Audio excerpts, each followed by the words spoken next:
he was attempting to make on our democracy and on our election system. In that same tape, you'll hear him talk, of course, he has to mention Stacey Abrams. The fact that Black people organized, that they exerted their constitutional right to vote is just something that he cannot withstand. Yeah, well, bad news for him is that a Black woman in Georgia and a Black woman in New York are both investigating him. And that might not go too well for him. Congresswoman Stacey Plaskett, thank you so much. And thank you for always serving. We appreciate you serving when it needs to be done. That is tonight's readout. Nicole Wallace is next with an MSNBC special, Lives Well Lived, which is dedicated to remembering and honoring COVID-19 victims and their families. It's going to be so good. It's going to be so cathartic. It's so important. We had a president who for 4 years ignored all of those deaths, and now we're going to get to really experience the catharsis. I am ready for it. I'm excited, and it starts right now.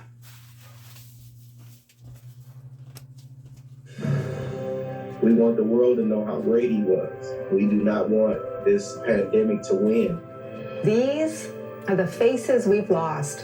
He made everyone's lives better. He was just that kind of guy.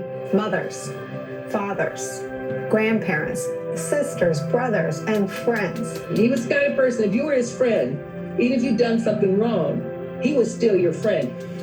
Tonight, the lives they lived. I mean, she was always thinking of others, all the time, never stopped. The loves they shared. It was a love story that I won't ever forget. The legacies they leave behind. He really wanted to be instrumental in helping people's lives become better. Tonight, we remember lives well lived.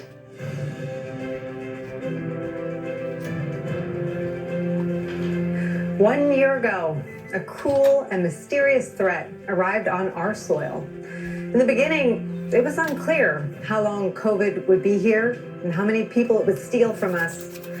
But in the weeks and months that followed, COVID moved ruthlessly through our biggest cities and eventually invaded even our smallest towns, leaving no part of our country untouched. I want to weigh in real quick. Today I got a memo, I guess it was from the state news, that the state of Tennessee vaccinated over 10,000 people today in the state of Tennessee alone. COVID took from us Americans of every age, gender, and race. Ultimately, it would exact a far greater toll on communities of color, but no group of Americans has been spared. Hi, everyone. I'm Nicole Wallace. Over the past year, we've been honored to share with you the stories of some of those we have lost and to tell you about their lives well lived. Their stories were all so beautifully unique, but they were united by two undeniable truths. They all ended too soon, and they each left behind an entire family or community for whom life would never be the same. For so many, the loss is exacerbated by how our loved ones died. In many cases alone, or in the company of a devoted but exhausted nurse or doctor. Many families have had to say goodbye forever on an iPad or a cell phone. The past year has been nothing short of a sweeping and historic American tragedy.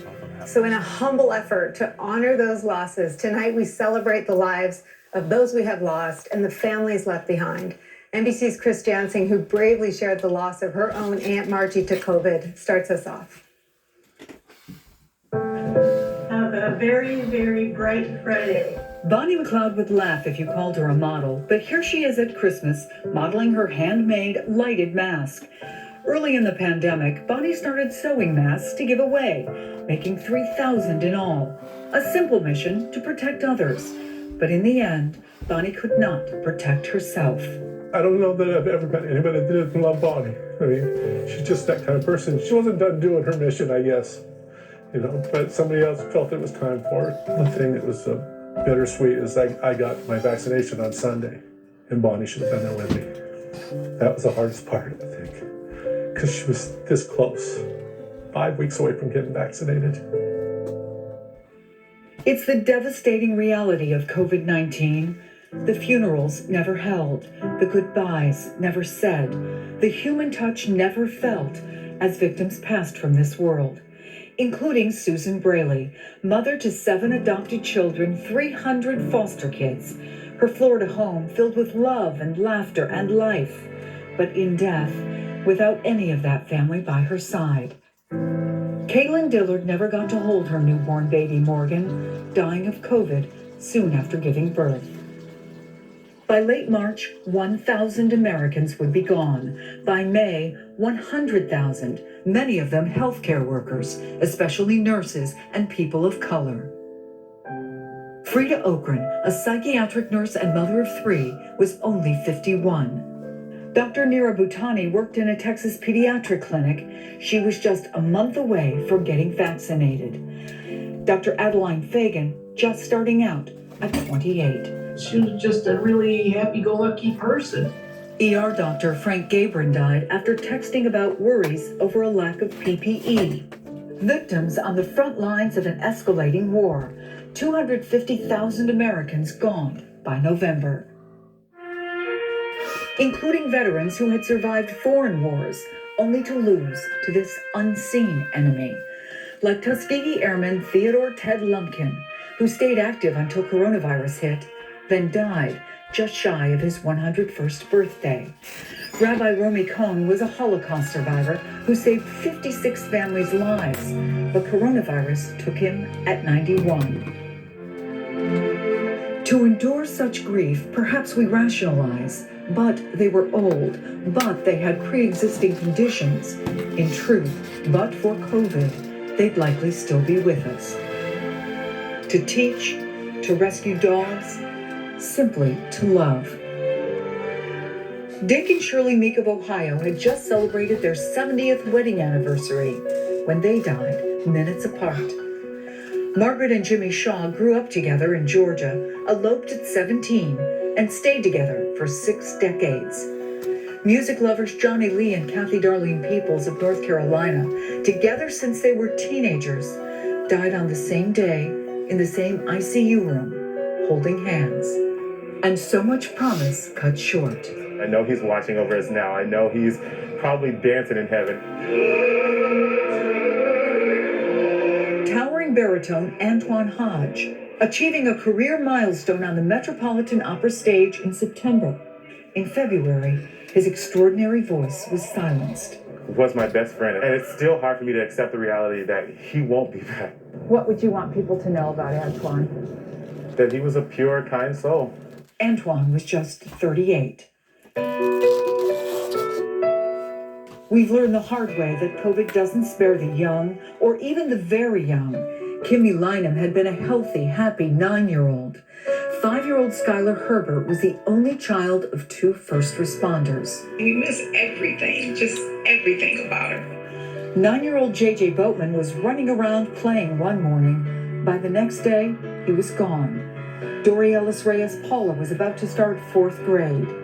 And 13-year-old Peyton Baumgarth from Missouri, his mom's little buddy.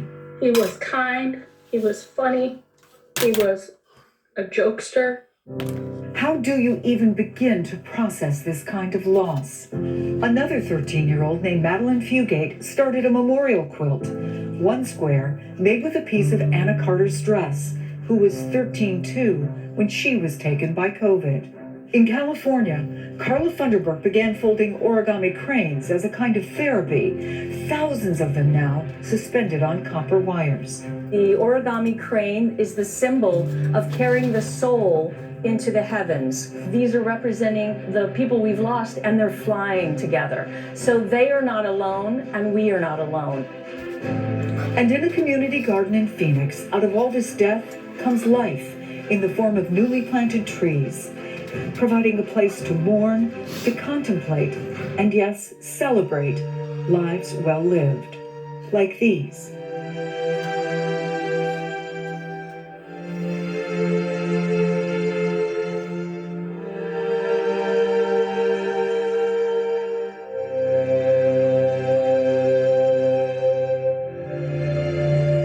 We hope all your dreams come true and you live happily ever after.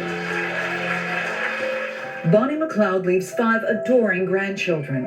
To honor her memory, 16-year-old Allie is still making masks, just like her Nana taught her. What do you miss about her most? Our hugs and just time together. Whenever we would hang out, it'd just be our time. I look back now and I think of everything we got to do in the last months, and because of the mask, we were together when I would have been so busy doing other things. Instead, we got to be here with each other. A shared legacy woven of cloth and thread and love. Those masks are such a beautiful way for Allie to remember her grandmother. And these cranes, Carly started making them, but then she got thousands of them from a teacher in North Dakota, senior citizens in Ohio, Buddhist monks in Tibet. It's such a powerful visual reminder of the enormity of what we've lost, but also of people's desire to come together to deal with that staggering loss.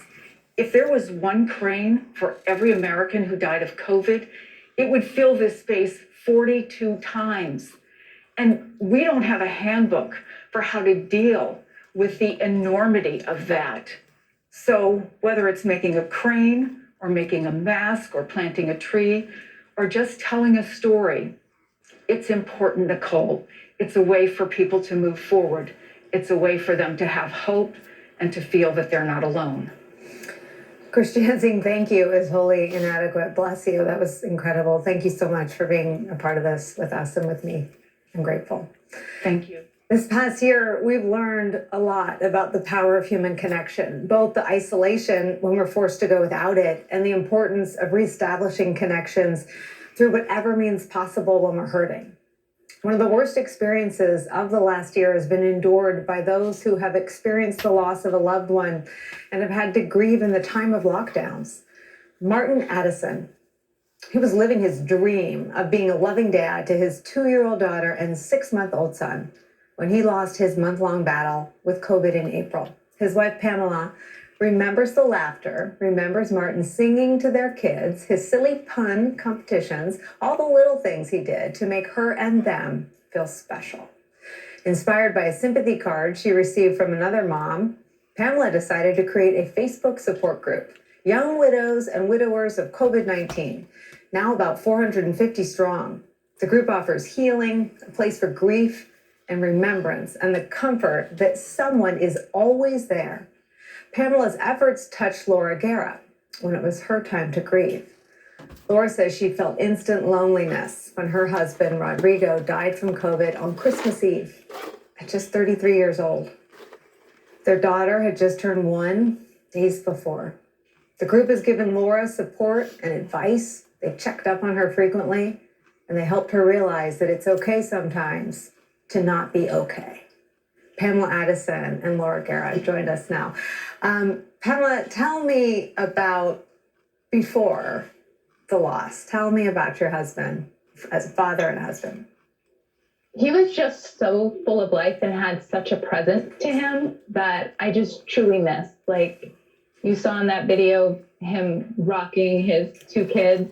That was his row, row, row your boat. And he just loved doing that. And the laughter that he elicited from my daughter is just, it's empty now because he doesn't do that anymore. And just seeing that smile on his face that lit up his eyes because he was just living his dream.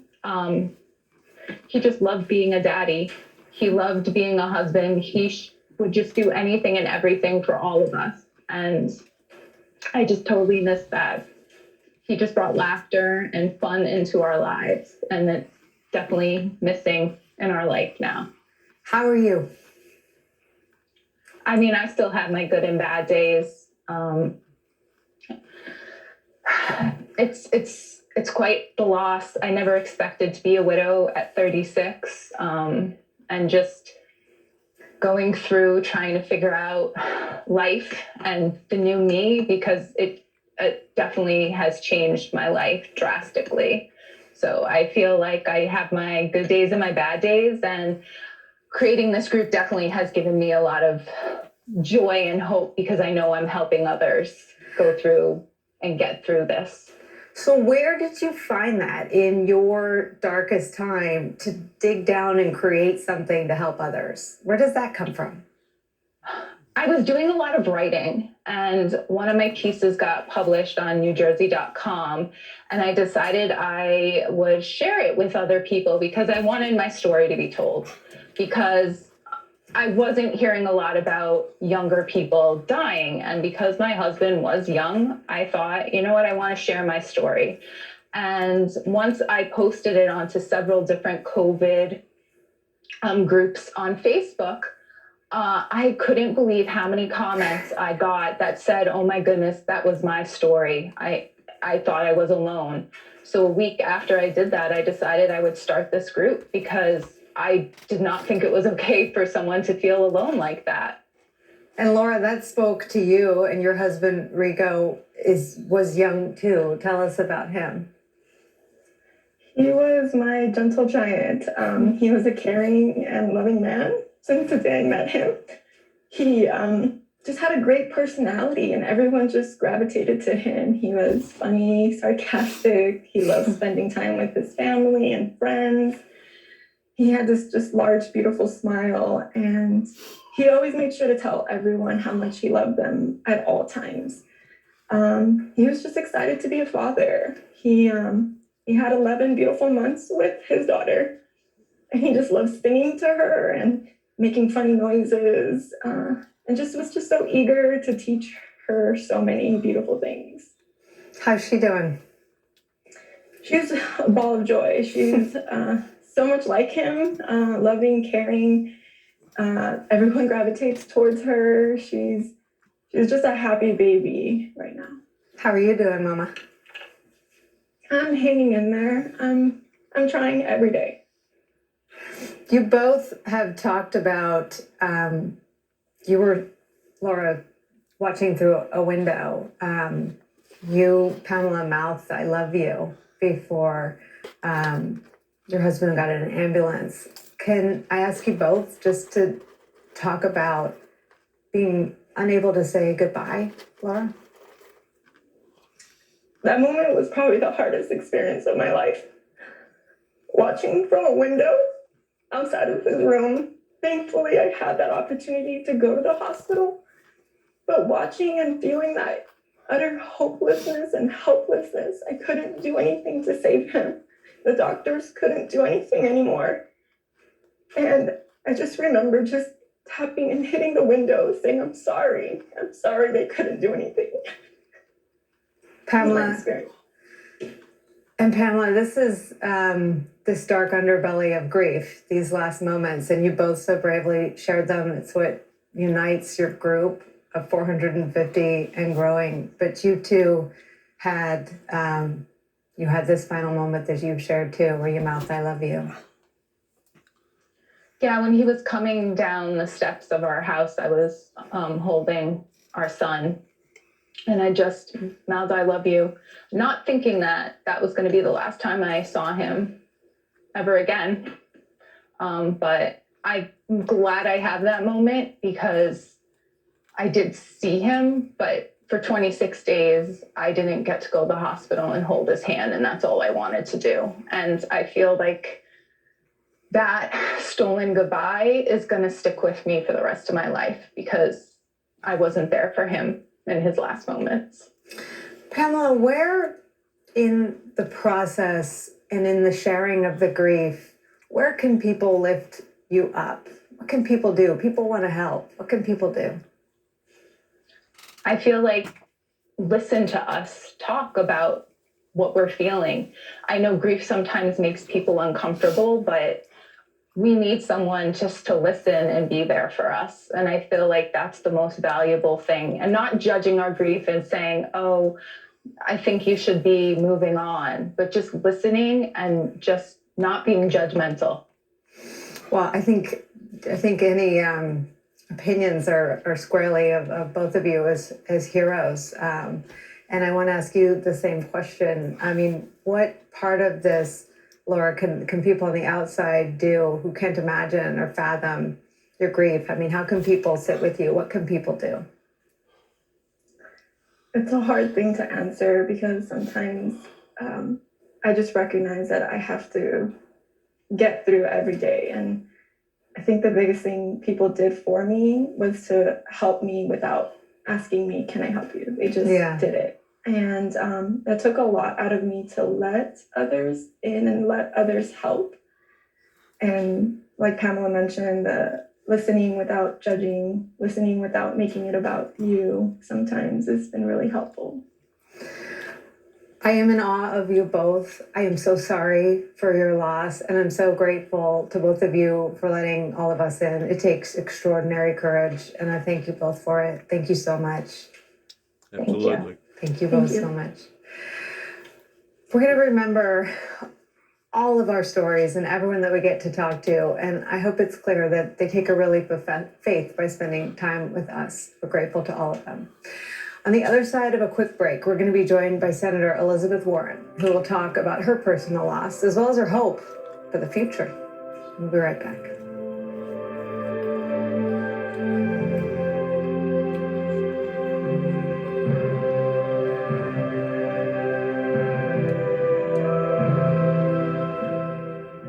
We need to reduce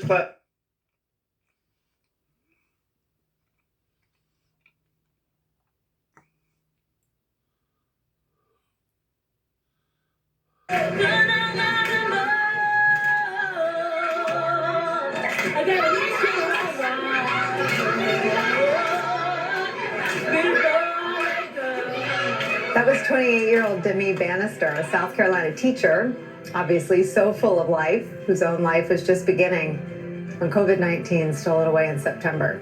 Tonight, we also remember Don Reed Herring, who died last April at the age of 86.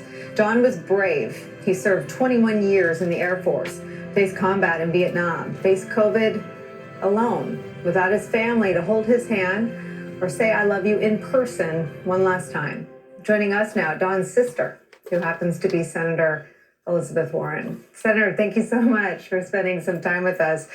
I remember reading everything that you tweeted and shared, but I wonder if we could just remember your brother first. What was he like? So my first memory of my brother is when I was 3 years old and he was 19. And we drove him to Oklahoma City. My mother and I had driven him up there, and he was headed off to the Air Force. Yeah. And he was dashing. He was handsome, and he was ready for an adventure. And he was always somebody who was just kind of out on the front edge. He flew B-52s for 20 years, spent off and on 6 years in Vietnam. He was, he loved to fly and he loved his family. I didn't have any sisters. I just had the three brothers. And he married when I was about 6, when he married Nancy. And she was this dark-haired, she had great petticoats and wonderful shoes and fabulous clothes. And she used to give me things that had been hers, that she had worn. They were everything. And they had these 2 adorable little boys. I spent summers with them at Bergstrom Air Force Base in Austin, Texas. I'd take their 2 little boys and we'd hang out at the swimming pool all afternoon while Don Reed was out flying planes and Nancy was keeping everything going at home. They had it all. And then Nancy died shortly after Don Reed retired from the Air Force. And he was with 2 boys. And then the boys grew up. He lost a lot of his smile then, but he was tough. And eventually he found a woman who'd been married before as well. And they were nice to each other. They were good to each other. They took care of each other. And Judy and Don Reed were a good pair. And mostly what I did is we get together when I go back to Oklahoma City, and my brother John and my brother David and Bruce would come along, my husband sometimes, and Don Reed. And the 3 boys would tell stories about what ornery kids they'd been, and we'd laugh and we'd talk about our folks. And he was a good man. he was a good man. We didn't agree on everything. He was a cranky Republican. And it was true. I know a few. You do. But no matter how much we disagree, we ended every phone conversation with, he'd say, I love you, sis. And I'd say, I love you too, brother.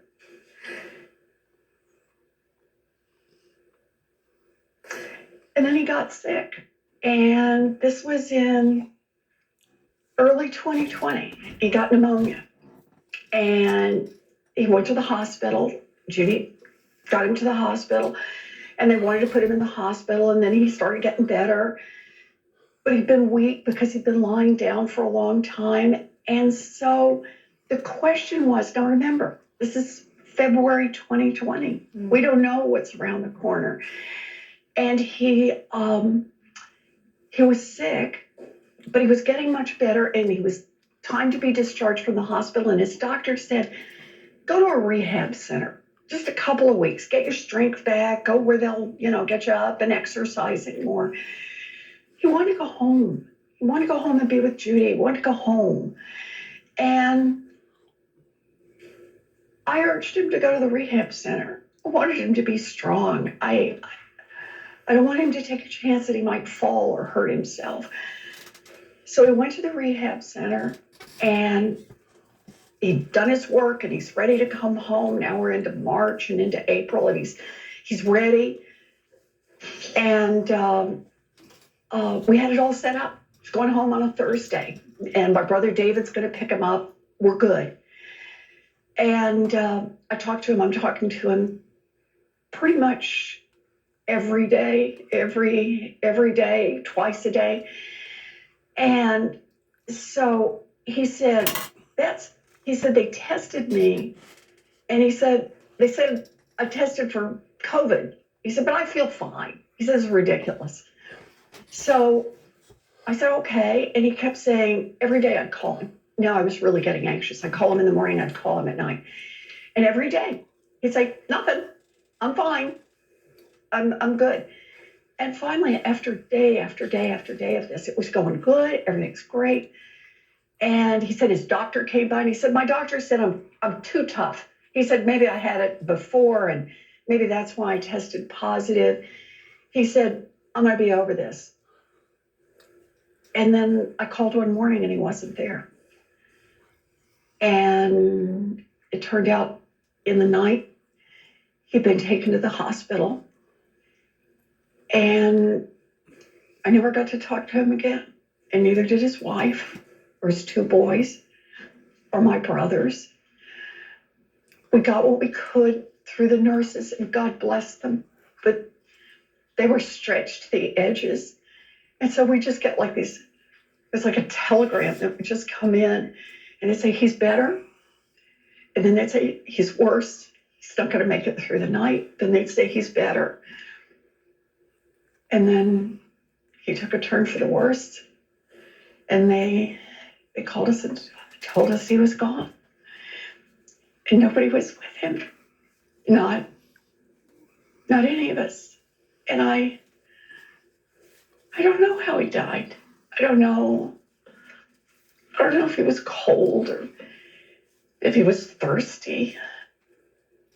All I know is I couldn't be there to tell him how much I loved him, and neither could the rest of our family. And that's hard. President Biden has said that there comes a point where these memories make you smile before they make you cry. Do you see that moment coming soon for you? I do. I had a lot of good years with my brother, and he had a lot of good years. And that's the part my other brothers, and Don Reed's wife, Judy, and the boys and I, those are the parts we talk about. Because that's what it means to keep someone alive. No, I can't talk to him on the phone, but he'll always be there in my heart. Always. Do you think people appreciate that this still happens every day? That the person that someone loves as much as you obviously love your brother, people are still dying alone every day? I think that we just don't realize the magnitude of what has already happened and what is continuing to unfold. Yes, I'm optimistic. We have vaccines and we're moving forward. The numbers are doing better, but more than 1,800 people died yesterday. Yeah. One day. That's hundreds of families, just like ours, who didn't get to hold hands, who didn't get to do one more time of "I love you." I asked two women who lost their husbands, and I'll ask you the same thing. And you're known as one of the toughest people in American politics, but there's no toughness that protects you from grief. What can people on the outside do? Partly, I've heard the two women you talked with earlier, and I think they were exactly right. Just listen, hear the stories. We're all having to learn a new way to grieve. I would have been there with my brother, but I also would have been there with the rest of my family when we lost my brother. So we'd have had all those chances to tell those stories and to kind of let it find a place to settle in our hearts. That's part of what COVID has stolen from us. And so I think all of us, we need each other more than ever. And that may be people we're not ordinarily really close to, but we need our friends, we need our acquaintances, we need people who say, my heart hurts too. Because as a people, as a nation, as a giant community, we have to find a way to deal with this loss, to settle it in our hearts and in our minds, and be able to build tomorrow and the next day and the next day. And the only way we're going to do that is together. Well, I cannot thank you enough for telling us about your brother, for telling us about what it's been like. I think you went a long way toward giving a lot of voice to what so many people are going through. So from the bottom of my heart, thank you so much. Thank you so much for being part of this. Thank you. And thank you for doing this. Thank you. It's a good thing. Thank you so much. Thank you. My goal of trying to get through the hour without crying just about derailed. Up next for us, bringing a community together after COVID pulled it apart. When I look back at my life, what am I most proud of? Wow, that's a hard question. Well, I'm most proud of that I have 3 children, and they all have grown up to be good people. And I think that's what I'm most proud of.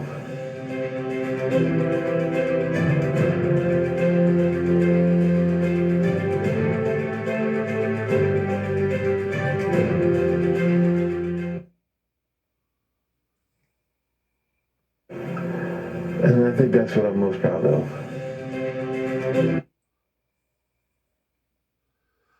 I'm going to weigh in on what they're talking about pertaining to personal grief.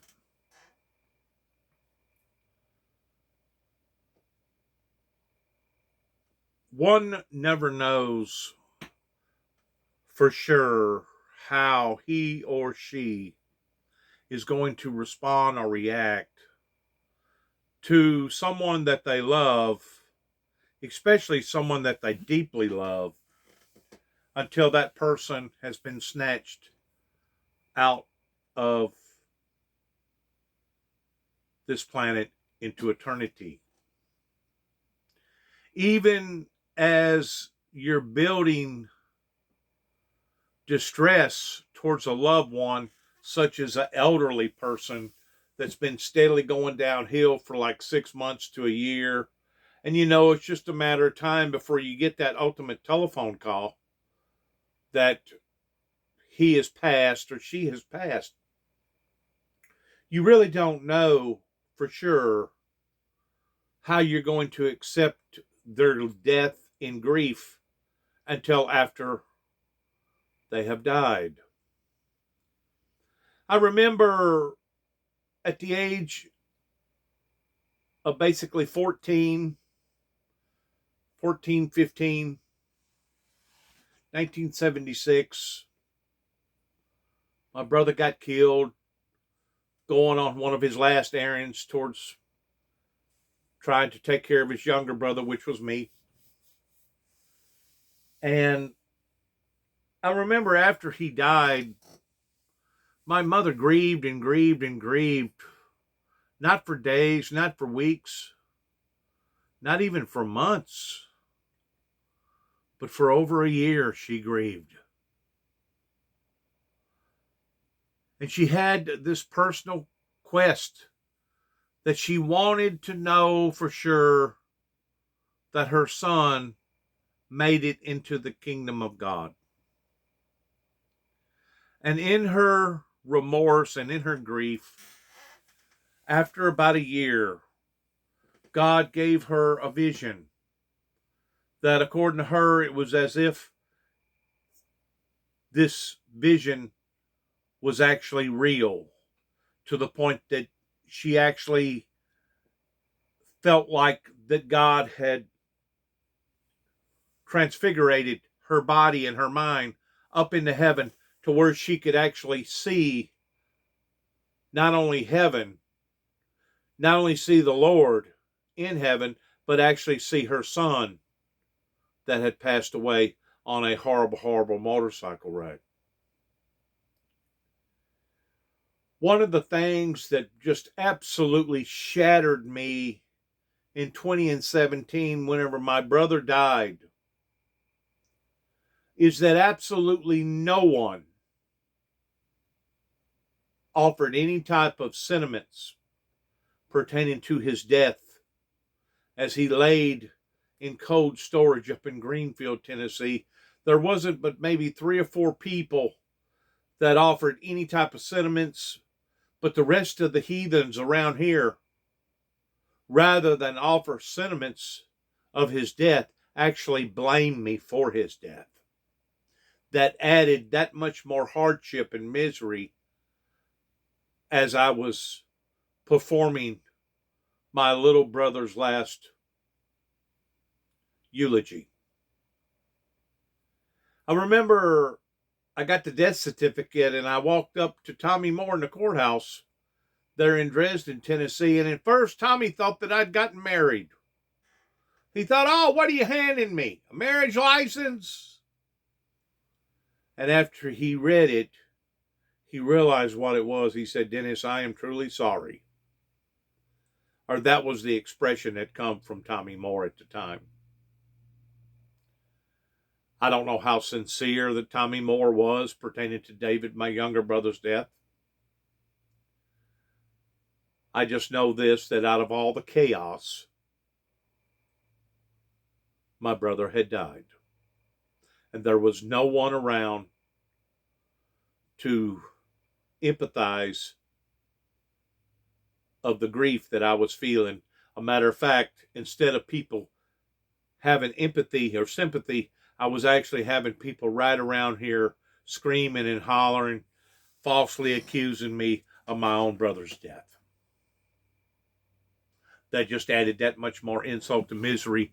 And shortly of, less than 10 days of, is whenever I got arrested for the very actions of my brother and I pursuing a higher court because of a deadbeat attorney that didn't let me know and let the courts know that he did not contact me pertaining to my arraignment.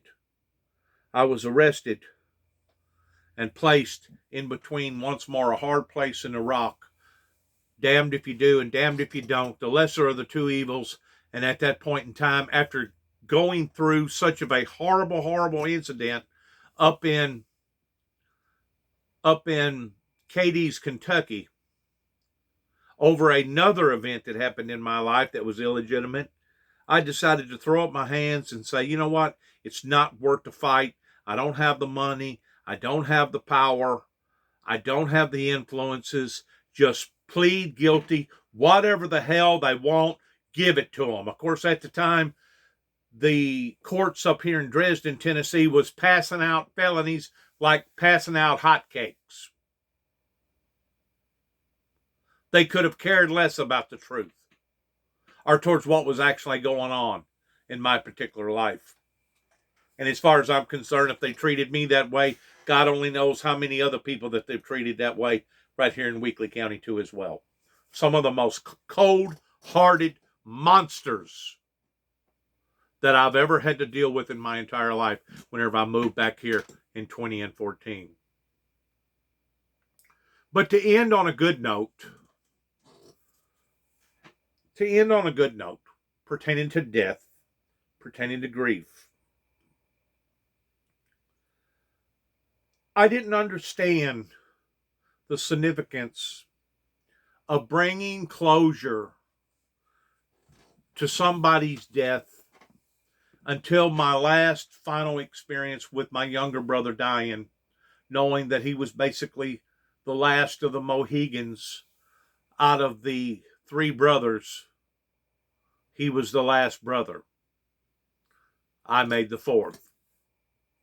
So now I had buried my older brother, my next to my oldest brother, and now my younger brother, my mother, my father, both grandpas, both grandmothers, cousins, aunts, uncles, etc.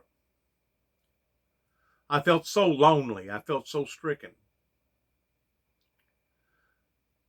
But David and I had talked about his burial in regards towards what he wanted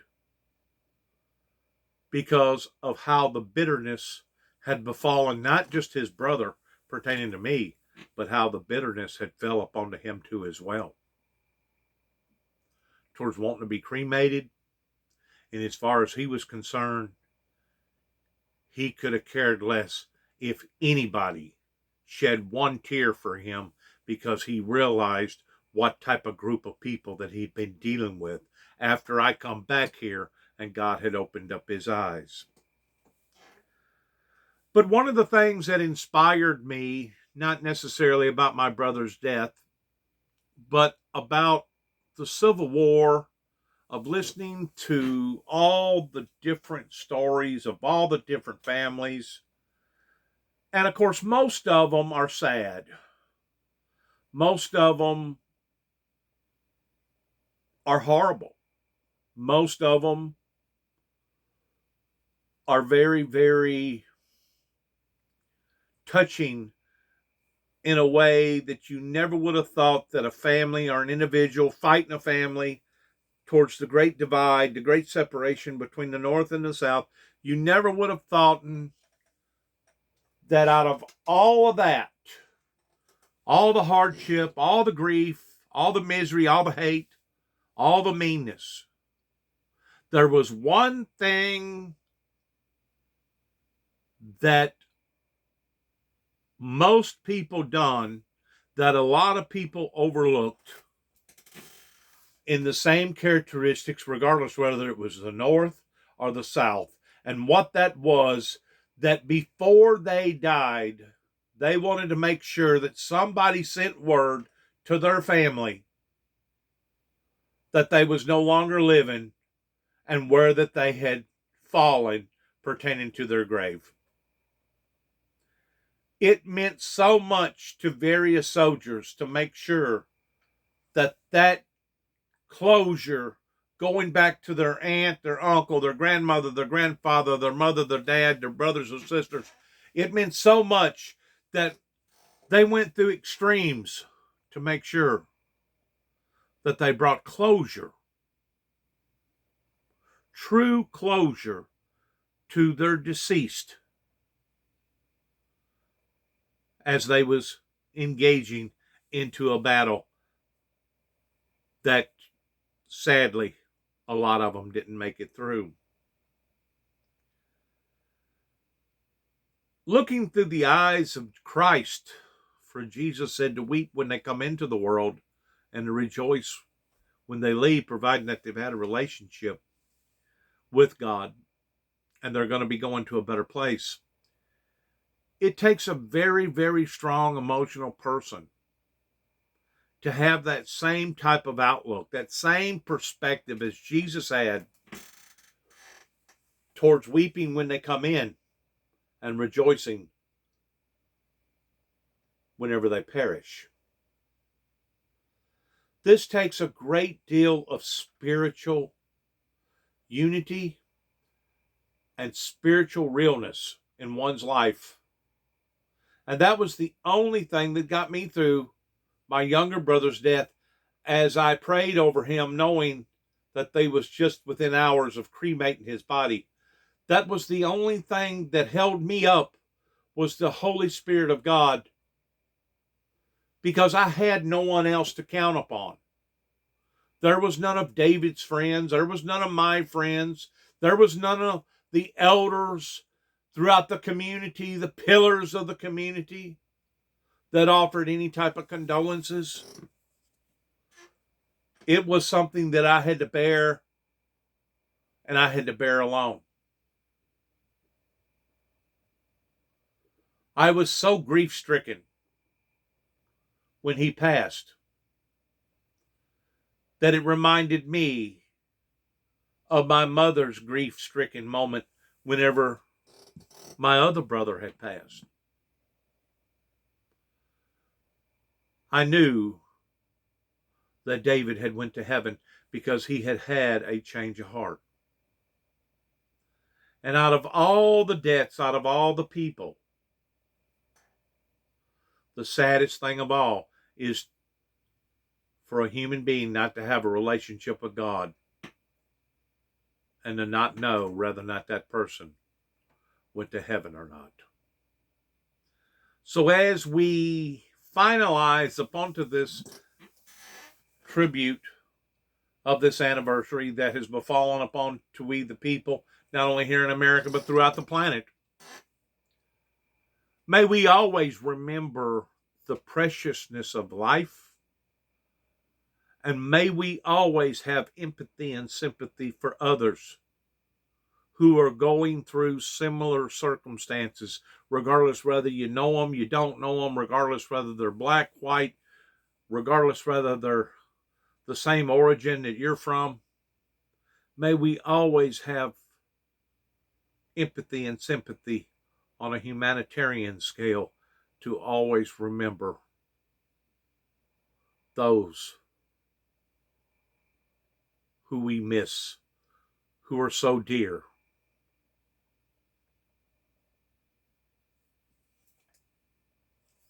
Upon to this anniversary.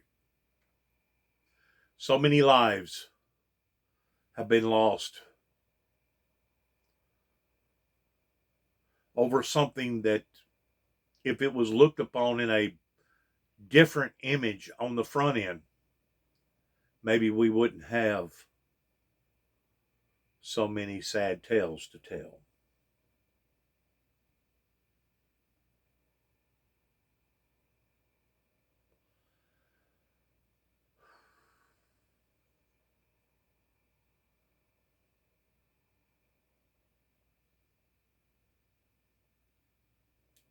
There will be days when you feel everything is going your way, and there will be days when you just feel happy. But the people around you might be having a bad day. So when you see that, don't just stand there and ignore them. Help them, listen to them, and be there for them. It only takes a small deed to help brighten someone else's day. Thank you, Sachin, and thank you for listening. That was Braden Wilson of Simi Valley, California. Braden passed away at the age of 15 from a rare COVID-19 complication. Braden's family has now launched a scholarship in his name to help other teenagers pursue their passion for the arts and technology. Mark Hall was the first New Orleans police officer to die of COVID-19. Despite the sudden and tragic loss, his son, Mark Hall Jr., stayed the course and graduated from the police academy just a few weeks after his father's death. And when he was sworn in as an officer for the New Orleans PD, he got badge number 1786. happened to be the same badge as his dad. And we're remembering Larry Edgeworth tonight, a member of our family. Larry was an audio technician who worked for NBC News for more than 25 years all over the world, sometimes in some of the most dangerous places. Larry was known by the people fortunate enough to get to work with him as the one guy who always had your back. We're lucky now to be joined by the Reverend Liz Walker of the Roxbury Presbyterian Church in Boston. Take me to church. What do we do with all this grief? What do we do other than name it and talk about it? Well, I've got to say, first of all, thank you for having me. And you have had church. That's what this hour really has been. And it has been just really powerful and really important. We have to grieve. You can't just ignore pain. We at Roxbury Presbyterian Church have worked on a trauma program since 2014, focused initially on violence and letting people deal with that, the aftermath of that. And what we've discovered is traumatic grief that we are going through right now in this country is nothing that's going to be dealt with closure. It's not going to just fade away. This kind of grief remains for a long time. And so when you say we just named it, that's exactly the important thing. We name it. You've named people. You've let us hear stories. We have cried with you. We have cried with these people who are grieving. That has to happen. That is what pulls us together in grief, but it also makes us stronger. To hear Senator Warren share her story about her family and her brother, to hear her be so human.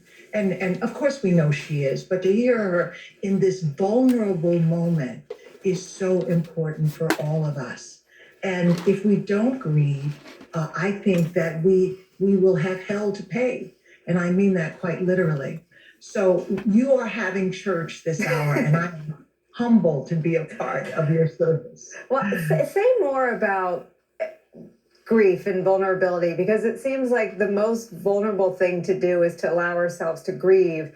But frankly, in my line of work, the news is still scary. And the last thing you want to do is feel more exposed. You want to put your shell up and protect yourselves. How do those two things coexist?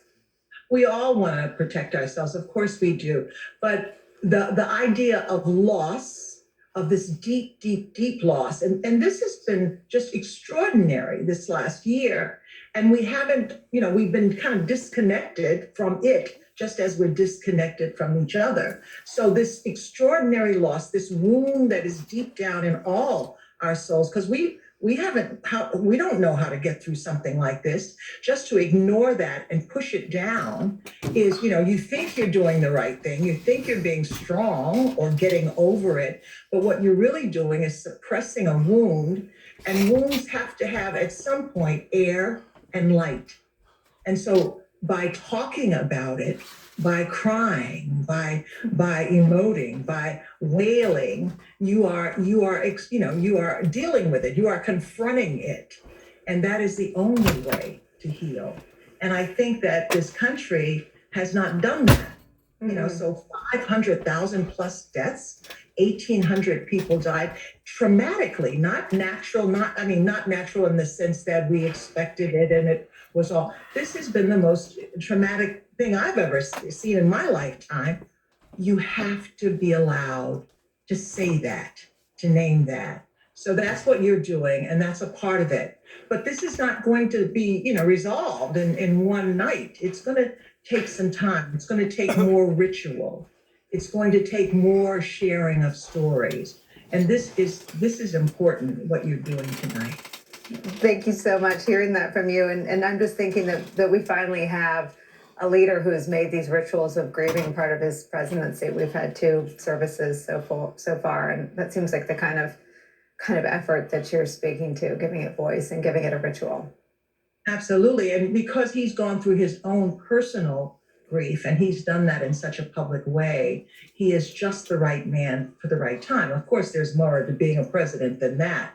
But in this moment, this is what has to happen. And so I don't want to keep harping on it, but we have to share this pain. It belongs to all of us. And that's what has not been happening. And that's what has to begin now and has to continue. If it has to continue, we're going to continue to call on you. Reverend Liz Walker of the Roxbury Presbyterian Church, thank you so much for being a part of this. Thank you. So, do you all remember? I know in New York, I do, when everyone used to stop and cheer for our frontline healthcare workers. If you live in New York, like clockwork, it was every night at 7. Everybody stopped, rolled up their windows, and cheered. We don't do that anymore. We stopped. But they didn't. When we come back, a tribute to some American heroes.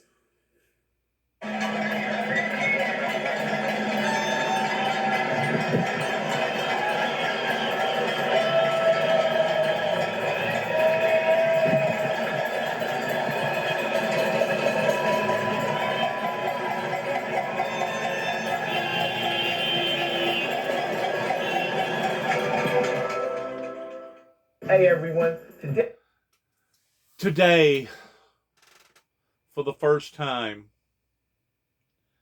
after my brother died in 2017, which had been basically 4 years ago, I finally got enough nerve to get a friend, to get a towing rope, to pull one of the vehicles that he was driving there towards the last up to Sharon, Tennessee, to see if I couldn't get a mechanic to work on it towards trying to straighten it out, or maybe even sell it or do whatever. In other words, it has taken me 4 years to accept his death in whole, to the point that I feel comfortable enough now of start going through his personal belongings. It doesn't matter if it's an automobile, if it doesn't matter if it's whatever, going through his personal belongings and doing what needs to be done with those belongings. It has taken me almost 4 years to finally say, I think I'm on the road to recovery pertaining to me losing my last and final brother, my biological brother. One of the things that they taught us out in Denver, Colorado, was that there was 3 things that could tear a person's life completely apart. And it was based around the 3 H's: habits, hang-ups, and heartaches. And they taught us that out of these 3 things, habits, hang-ups, and heartaches, could absolutely destroy an individual's life. And it hasn't been until I experienced what I experienced with my brother's death in 2017, compounded with all the other stuff that has occurred in my life, how that the general neighborhood rose up against this message, the message that I've been proclaiming now to the general public for the past 30 plus years. It has taken almost 4 years for my mind to clear, for the grief to finally settle down, to say, okay, it's time to move on to the next level. It's time to move on to the next step. It's time to get over this and move on with the next adventure in my life. Heartaches sometimes can be the very worst. We think that habits, the habit of drugs, the habit of heroin, the habit of whatever, can destroy an individual's life, in which it can. Don't think for a second that it can. It can. Or a hang up because you just can't get over losing your boyfriend, or you can't get over losing your girlfriend, or you just can't get over that they fired you because you was late one morning, or you said something or done something that caused you to lose your job. You had a hang up. You just couldn't get over it. But I truly believe that the heartache of losing someone is the very, very worst of those who have the true agape love. Anybody can say that they're loved. Anybody can say that they know what love is. But until you've actually had a true relationship with the Lord Jesus Christ in understanding the depth of the agape love, I tend to wonder if the worldly love can even be categorized as love. A lot of times it's more of a like, it's more of a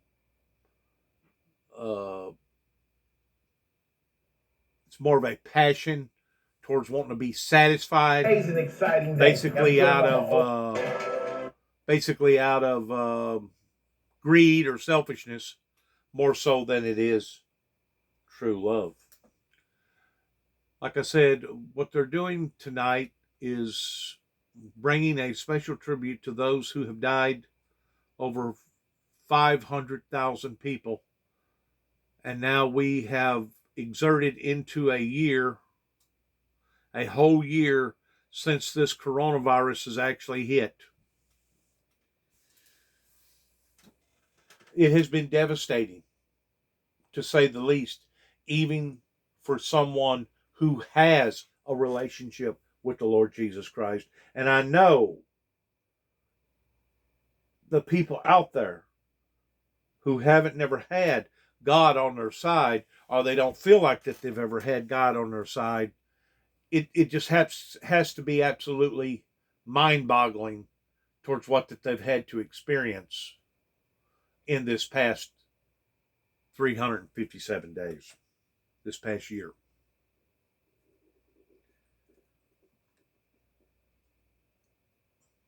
Because they don't have the gifts you have. Good advice there from Pastor Fred Thomas, who had his ministry and a career in comedy. Tonight, we are thinking about his wife, Desiree. Throughout this past year, the burden of battling the pandemic has fallen hardest on frontline healthcare workers, so many of whom are risking their safety and working long hours to treat COVID patients. It's hard. It's hard to think that some of your patients that you diagnosed today might not be here tomorrow when you come back for your shift. Just like you, I would much rather be at a Preds game or a Titans game or getting to see my friends. But I'm not. I'm here instead, and most days holding hands of patients as their loved ones say goodbye from outside a door or from over the phone. Speaking for all of us, we're tired. But we get up and we still do this every day that we're supposed to be here. We come in here, we get our assignments, take a couple of breaths, do what we need to do, and we go. We do what we have to. Carolyn Booker has been a nurse for 40 years. She used to think she'd seen it all, but that was before COVID. How are you guys doing? Well, we are doing as everyone. We are trying our best to recover now. Do you feel like we had enough of a window into the toll that this took on nurses and doctors inside hospitals when these surges really hit? I don't think that there is a way to really have that type of a window.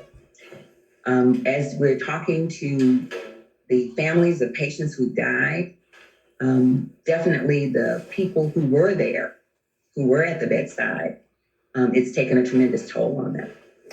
There has never been such a period where, even in the end, when all medical interventions have come up short, the actual moment where a patient dies is one that a nurse has to shepherd that person through to the other side. Can you talk about that?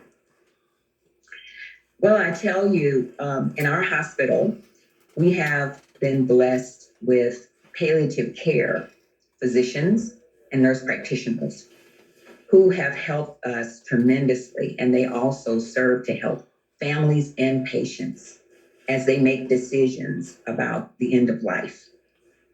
Those individuals were instrumental in helping us to ensure that patients and their families knew that we were there for them. Carolyn, what is the way that people can sort of pay back what frontline healthcare workers have given to the whole country this year?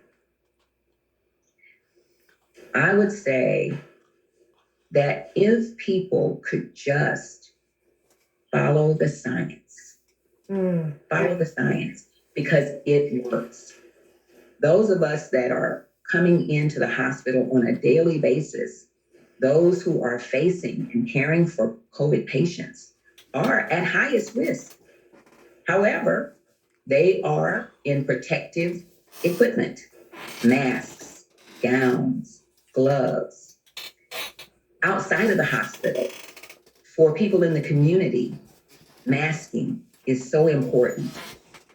Social distancing is so important.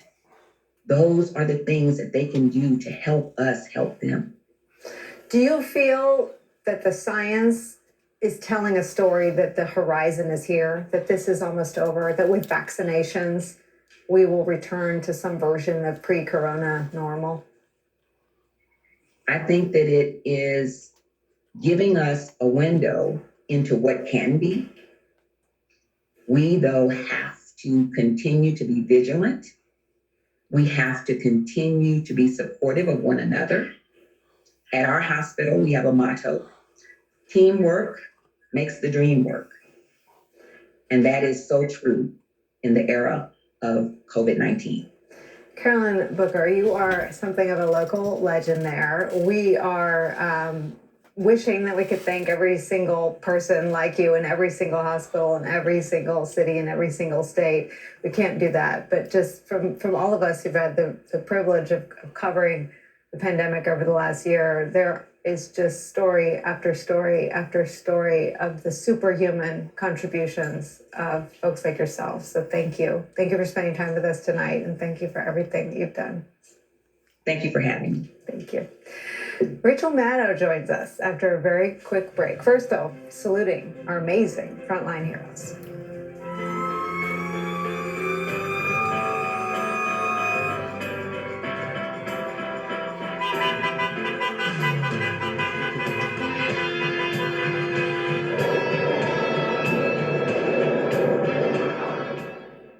Introducing the new Sleep Number.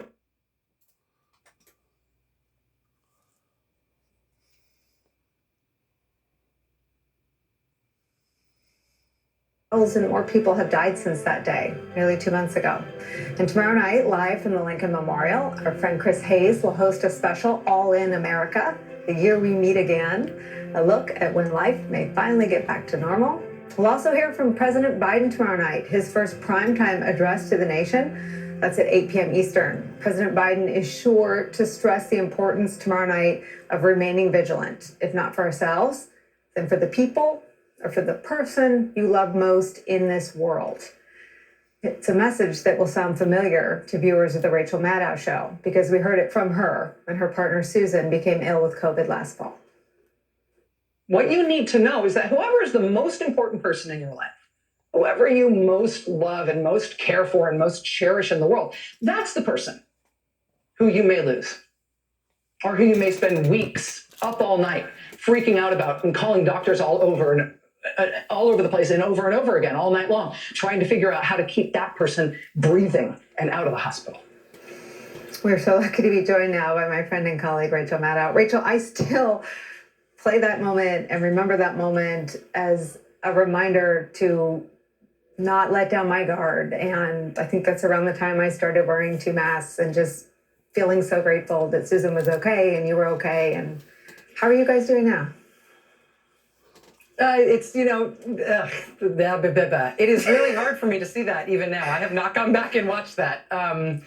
But first of all, let me just say, Nicole, that this has been such a public service, what you are doing this hour. We do not have the language and we don't have the vocabulary to talk about this level of loss. And you are trying to give us that. And it is so valuable and so powerful and so important. And I don't know how else we could have done it other than by the way that you are approaching this tonight.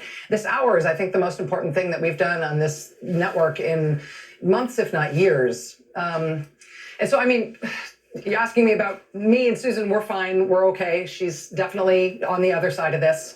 And I'm so grateful, but we all have to use the power that we've got and the platform that we've got and the trust that people have in us to try to do the most good. And you are doing a lot of that right now. So thank you for doing this. I made it like 59 minutes without crying. You threatened to derail that, as did Senator Warren. And I think that when you talk to people who are just known for their toughness, they tell a story that is the universal story of loss. I mean, 520,000 people have families that are exponentially larger than that number of people that have lost their lives.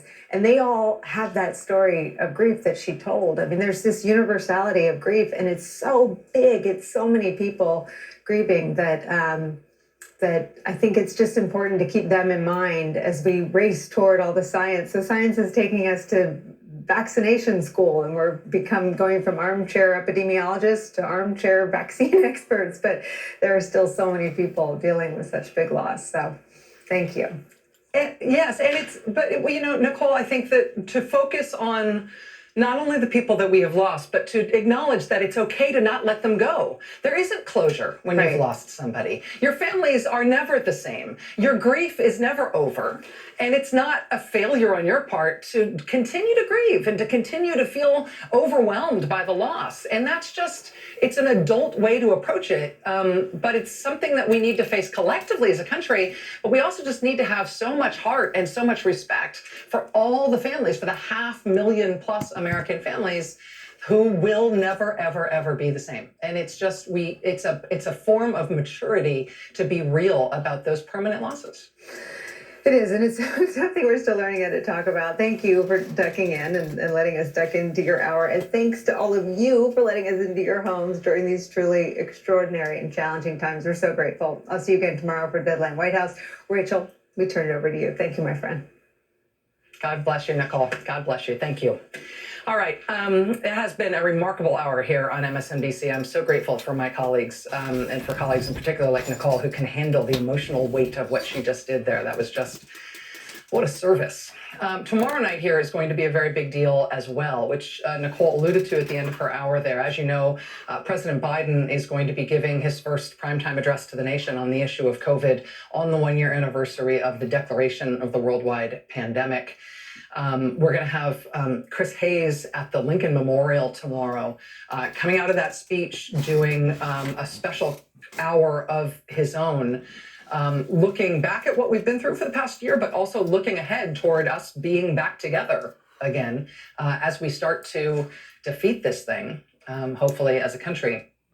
It's just a remarkable time for us as a country. And for those of us whose job it is to cover this ongoing pandemic, it's an incredible challenge. But I am super proud of Nicole and Chris and so many of the rest of my colleagues who have done such yeoman's work covering this in all the different ways that we can. I think we've all approached it in our own ways.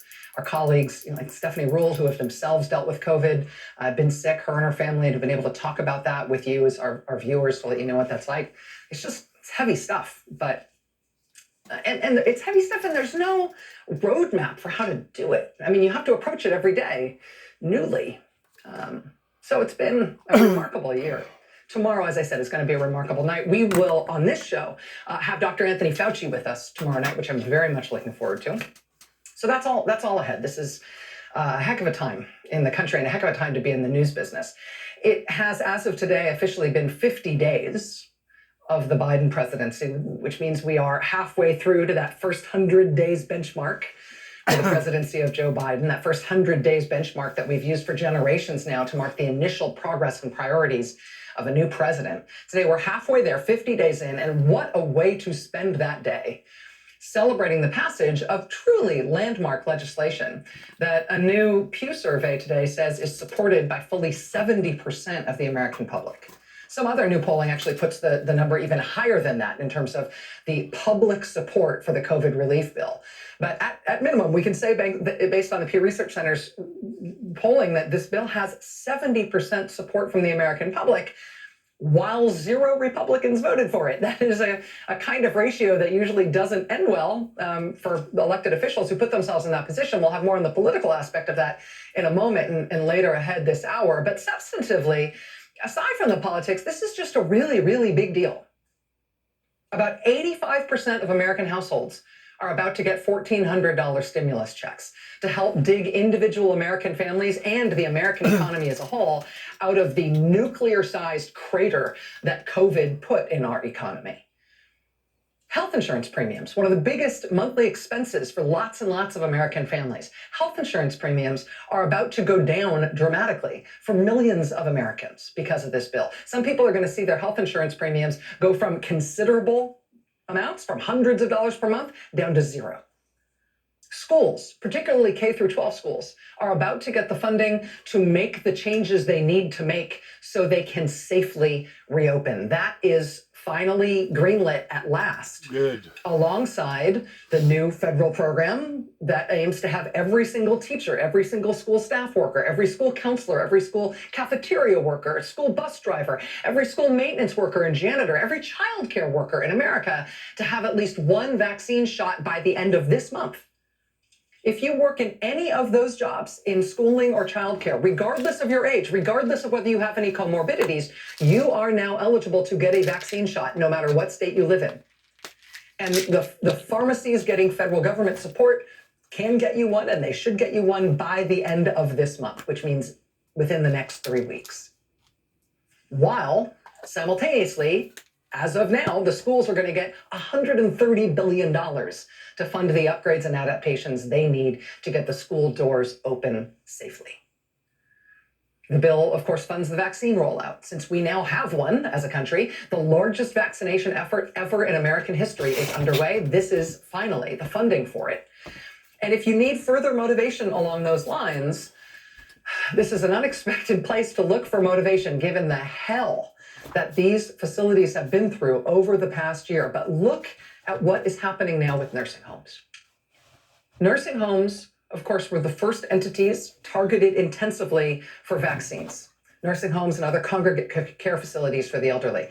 That has produced such a shockingly dramatic reduction in new cases and in COVID risk overall in those facilities that today the CDC and the part of the federal government that oversees nursing homes, they issued new recommendations today advising nursing homes to start easing their restrictions on visitors for the first time since the pandemic started. And that may not sound like a huge change in American life, but those visitor bans have made nursing home life so scary and so unbearable for our seniors throughout this terrifying last year in those places that finally now easing up is a huge human step forward. And there's a lot of detail to the new guidance.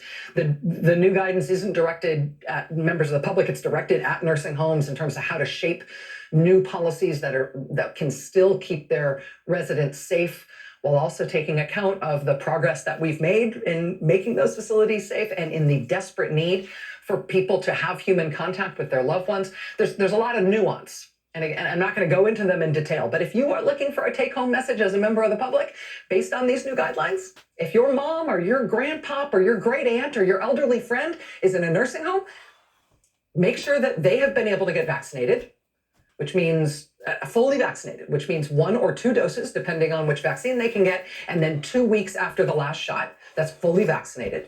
Make sure they are fully vaccinated, and then make sure you're fully vaccinated.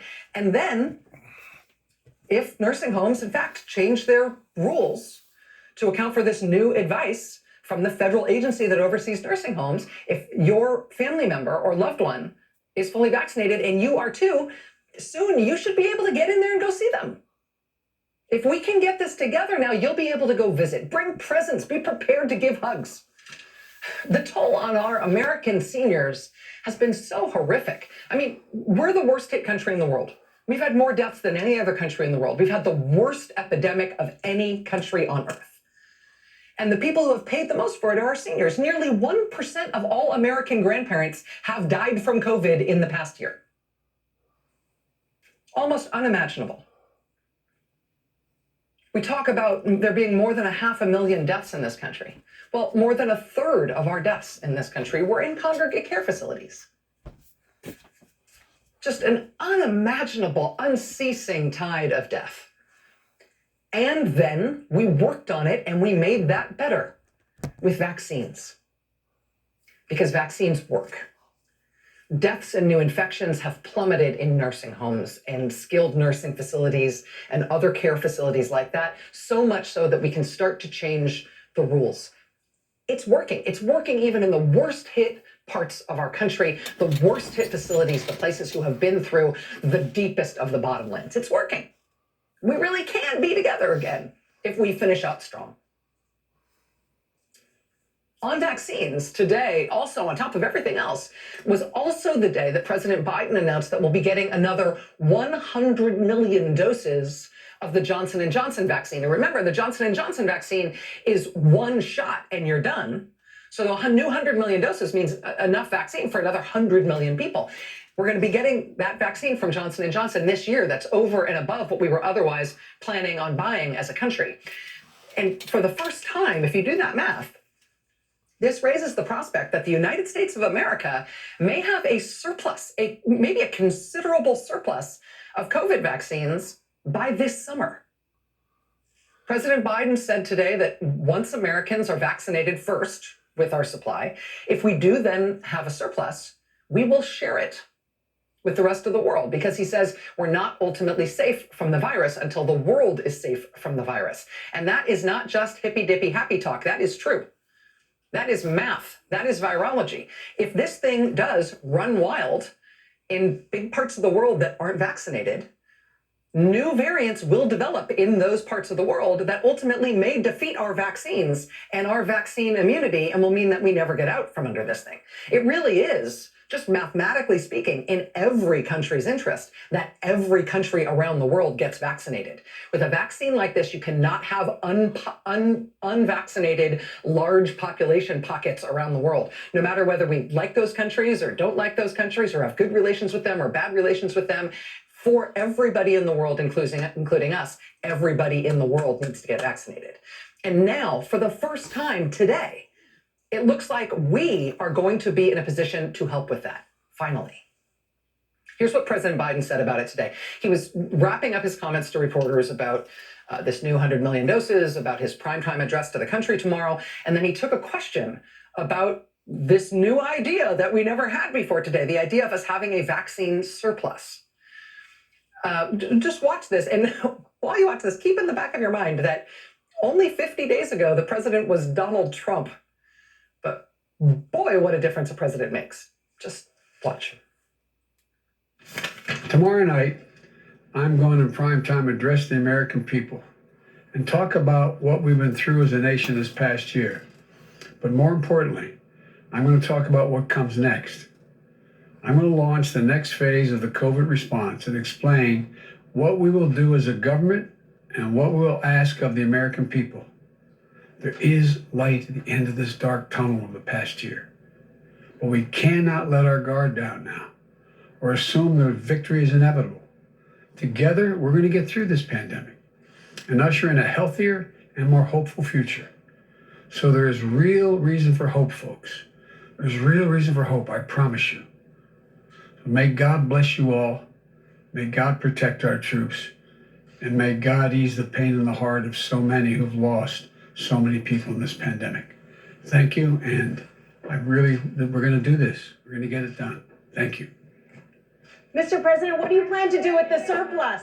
What will you do with the surplus?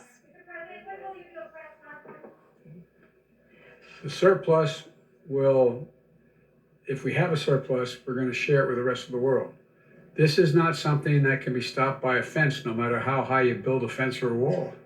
So we're not going to be ultimately safe until the world is safe. And so we're going to start off making sure Americans are taken care of first, but we're then going to try to help the rest of the world. Thank you. But we're then going to try to help the rest of the world. Let's end on that note. This is one of the blessed nations of the world, and it proves itself just to be able to do something on this level of bringing this type of vaccination to this many people this quick. We are still a blessed nation, though we have a lot of immorals. We are still a very, very blessed nation in lots and lots and lots of ways.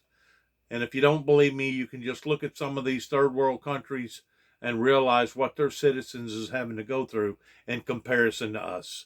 God bless. Good luck to all of us. And once more, shalom. Shalom to the people. Shalom. May God be with us all.